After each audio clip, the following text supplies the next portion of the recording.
I could not ask for better. So thanks to MAGA, you earn a living today, essentially. What you're saying Thanks to Soros, I earn a living, okay? So MAGA can't go away, then you're...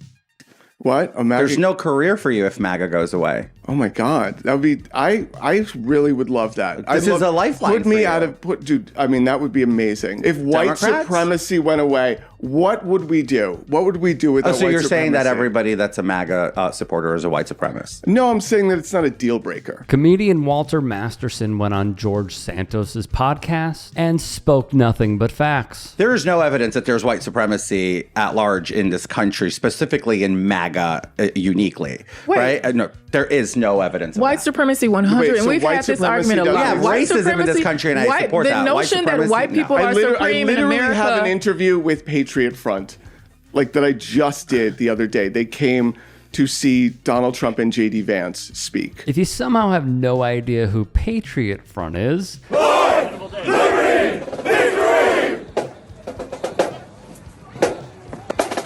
One by one, police unmasked the men. One of the men, police say, is their leader, Thomas Russo.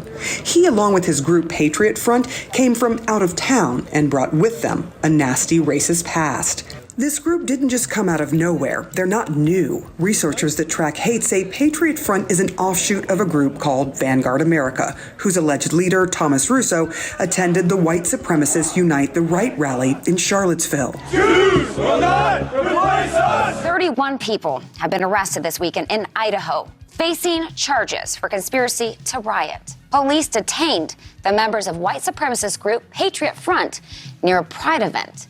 Now, authorities found them inside the back of a U-Haul with riot gear after a concerned citizen reported the group to law enforcement. This is who Masterson is discussing. More from the interview. If you want to insult the Democratic Party, I really want you to know that I'm into that. Good. If Did you see what Hakeem Jeffries did today? I really want us to hate them for the same reasons, not because of this gender neutral bathroom nonsense that you're pushing. No, you say nonsense. I say it's a problem. I think you have 2 gender neutral bathrooms in your studio.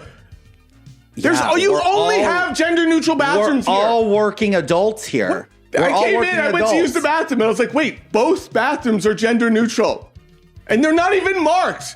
There's no men, woman. It's just like they're both non-binary. Okay, George Santos has 2 non-binary gender neutral bathrooms unmarked in his studio. This is true, as Masterson pointed out in the beginning of his upload, showing once again the sheer hypocrisy of MAGA Republicans. But have you ever come across anybody that's just left you literally? Where I have no words? Yes. Where they just, shock me into oblivion? Yes. Most conversations kind of shock me. Okay. I'm shocked when I meet someone that's LGBTQ who owes all the rights they have from progressives fighting for them for decades. It's not true. And then they walk away and they go, I'm going to join the movement that wants to roll these rights back. I am shocked and amazed every time. What's your theory behind why groups of people do that? Why? Well, historically, people are always attracted to the power centers.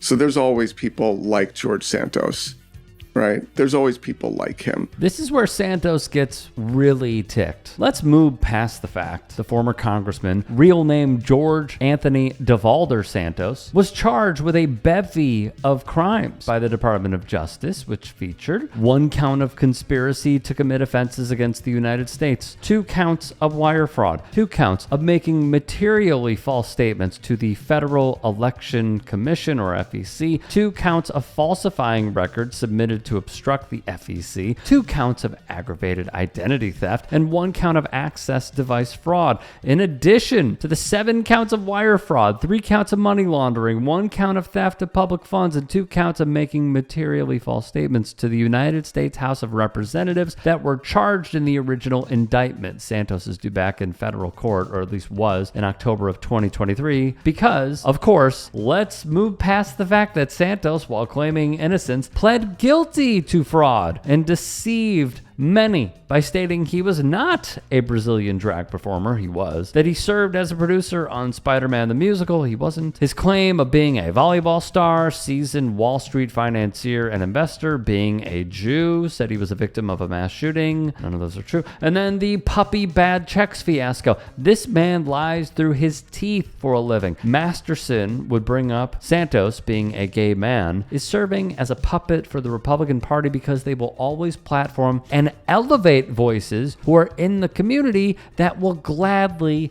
give them up for their own personal gain. After all, Santos stated, and I quote, "I was an opposer of gay marriage. In addition, via Business Insider, as a candidate, Santos endorsed the Florida Parental Rights and Education Law, known to critics as Don't Say Gay, and said Florida Governor Ron DeSantis had his full-blown support for signing the law." He would also play up the "there are only two genders" charade while claiming he is not transphobic and his friend is trans. I don't believe in banning abortion. I don't believe in banning gay rights. I don't believe in banning interracial marriages. I don't believe in overturning none of our statutes that we have of protections for people to have equitable and equal lives in this country. What I disagree with is doing anything that I believe could be harmful to the development of children. I'll give you an example. Have you ever encountered a book called Genderqueer? I'm just asking. The book called Genderqueer? Yeah. I think that book probably sold like 200 copies nationwide.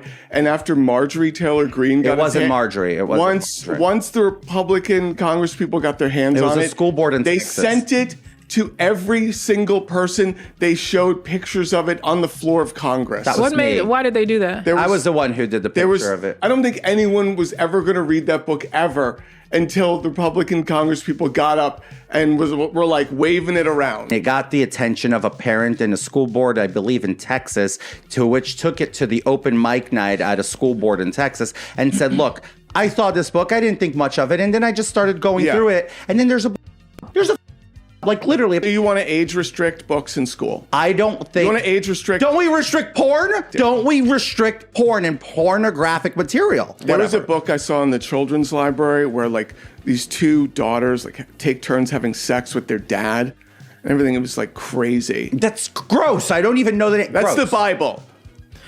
Whatever. That's the Bible, George. I'm not getting it's the Bible. This reaction says it all. A checkmate moment where Santos states, whatever. I'll be honest with you. I think the most frustrating part about all this is that someone like George Santos is actually pretty typical of what Republicans are. They will use folks in a certain community to prop them up and use them as a shield to then say, see, we care about them.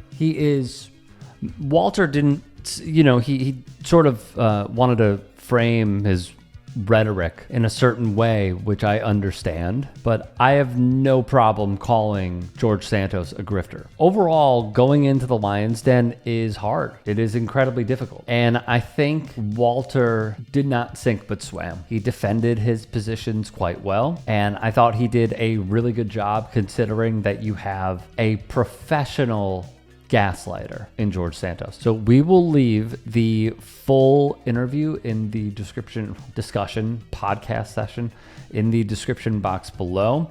And please, if you can, support Walter's work. Hey, I appreciate you watching. Now, if you can, please do become a channel member by going to youtube.com/TYT Sports and clicking the join button. If that's too much for you, you can just go to tyt.com/join to become a member. It helps all of us out here at the Young Turks and keeps our network afloat. In addition, you could follow me on my socials on Twitter, Instagram, and TikTok. Appreciate the love. Have a great day.